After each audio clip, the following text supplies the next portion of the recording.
देवताओं के गुरु थे बृहस्पति जी। तो बृहस्पति जी एक दिन स्वर्ग लोक गए। उस समय इंद्र आदि देवता वहां पर कुछ उनका फंक्शन चल रहा था, वो लोग सब एंजॉय कर रहे थे उसमें। अचानक से गुरुदेव का आगमन हो गया। गुरुदेव को देख करके इंद्र थोड़ा से सहम गए कि अब ये गुरु जी आ गए, अब इनके लिए मुझको क्या कहते हैं, इनको प्रणाम करना पड़ेगा, इनको वंदन करना पड़ेगा, अपने आनंद में विक्षेप डालना पड़ेगा। उसके मन में एक प्रकार का कुभाव आ गया कि अब गुरु जी और आ गए बीच, अब आनंद नहीं लेने देंगे। पर बृहस्पति तो अंतर्यामी है। बृहस्पति को भी ये बात पता चल गई कि इनके चित्त में मेरे प्रति कुभाव, मुझे कोई गरज थोड़ी है इनके पास आने की। तो बृहस्पति ने गुरु पदवी का त्याग कर दिया, बोले आज के बाद मैं देवताओं का गुरु नहीं हूँ। और ये बात दैत्यों को पता चल गई कि देवता गुरु विहीन हो गए, गुरु ही बल बढ़ाते थे इनका जी। तो दैत्यों ने अपने गुरु से जाकर के कहा कि भैया देवता गुरु विहीन हो गए, हमारे पास अच्छा टाइम है आक्रमण करने का, कर दो। और दैत्यों ने चढ़ाई कर दी स्वर्ग पर, देवताओं को वहां से भगा दिया। ऑब्वियसली थे गुरु नहीं थे उनके पास में, तो उनका जो बल था वो सार्थक नहीं हो पाया और दैत्यों का आधिपत्य हो गया स्वर्ग के ऊपर। अरे अब देवता मारे मारे फिरे, कहाँ जाए हम, हमारा स्वर्ग छिन गया। तब ये सब ब्रह्मा जी के पास गए। तो ब्रह्मा जी ने इनको पहले तो डांटा, बोले तुम लोगों ने अपने गुरु का अपमान किया क्यों? बोले अब हो गया, अब आप कुछ बताइए। तब इन्होंने कहा कि तुम देवताओं में एक त्वष्टा नाम के देवता हैं और त्वष्टा के पुत्र हैं विश्वरूप जी। वो बृहस्पति के समान तेजवान है, आप लोग उनको गुरु बना लो जब तक बृहस्पति नहीं मिलते।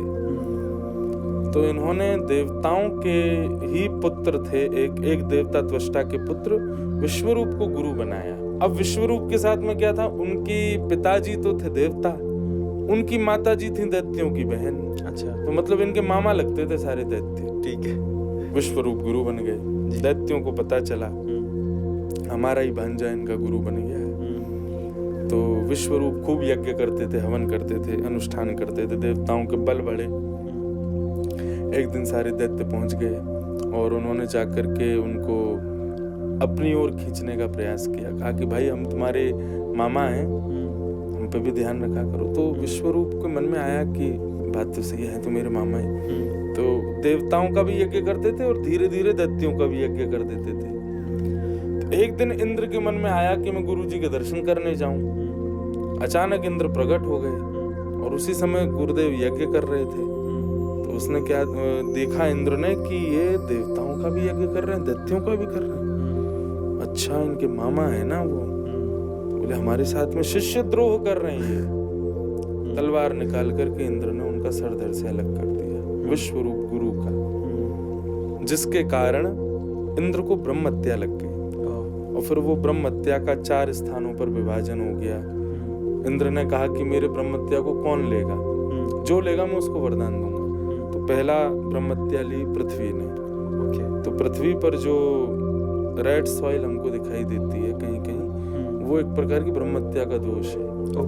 और पृथ्वी को वरदान दिया कि तुम में कोई कितने भी गड्ढे कर दे, तुम भर जाओगे अपने आप। दूसरा ब्रह्म हत्या का दोष अपने ऊपर लिया जल ने। तो जल में जो झाग प्रकट होते हैं वो ब्रह्म हत्या का दोष है। किसी साबुन या उससे नहीं, सहज ही जल में जैसे समुद्र में आ जाते हैं आदि, वो सब फैन जिसको बोलते हैं। और जल को वरदान दिया कि तुम सबके स्वरूप को बनाओगे, बिगाड़ोगे नहीं, तुम्हारे बिना किसी का स्वरूप नहीं बनेगा। तीसरा ब्रह्म हत्या का दोष अपने ऊपर लिया, वृक्ष के किसी डाल को तोड़ने पर जो दूध जैसा उसमें से प्रकट होता है, जो एक दूध की आकृति जैसी प्रकट होती है, वो ब्रह्म हत्या का दोष है। इंद्र ने उसको वरदान दिया कि तुमको कोई कहीं से भी काट दे, तुम फिर प्रकट हो सकते हो। और चौथा दोष लिया माताओं ने। तो जो रजस्वला अवस्था आती है वो ब्रह्म हत्या का दोष है। और माताओं को इंद्र ने वरदान दिया कि आप किसी को भी अपने वश में कर सकते हो, चाहे पिता हो, चाहे पुत्र हो, चाहे पति हो, सबको अपने वश में करने की सामर्थ्य आप में है। आप अपने भाव से भाव से डांट के, फटकार के, प्रेम से किसी को भी अपने वश में अपनी बात मनवा सकते हैं। यानी दोष भी दिया और वरदान भी। दोष मतलब दोष वे ले रहे थे, इसलिए इंद्र उनको वरदान दे रहा था। ओके। और इंद्र ब्रह्मत्या से मुक्त हो गया। क्या बात। तब इंद्र वापस जाके स्वर्ग के राजा बने। तो ये यहाँ तक की कथा हुई। त्वष्टा को जब ये बात पता चली कि मेरे पुत्र को मार दिया इंद्र ने, तब त्वष्टा ने कहा कि इंद्र राजा है, मैं डायरेक्ट तो इस पर आक्रमण कर नहीं सकता। त्वष्टा भी देवता थे, लेकिन मैं बदला तो लूंगा अपनी पुत्र की मृत्यु का। तो उन्होंने कहा कि अब मैं यज्ञ से एक ऐसा बालक उत्पन्न करूंगा जो इंद्र को मारेगा।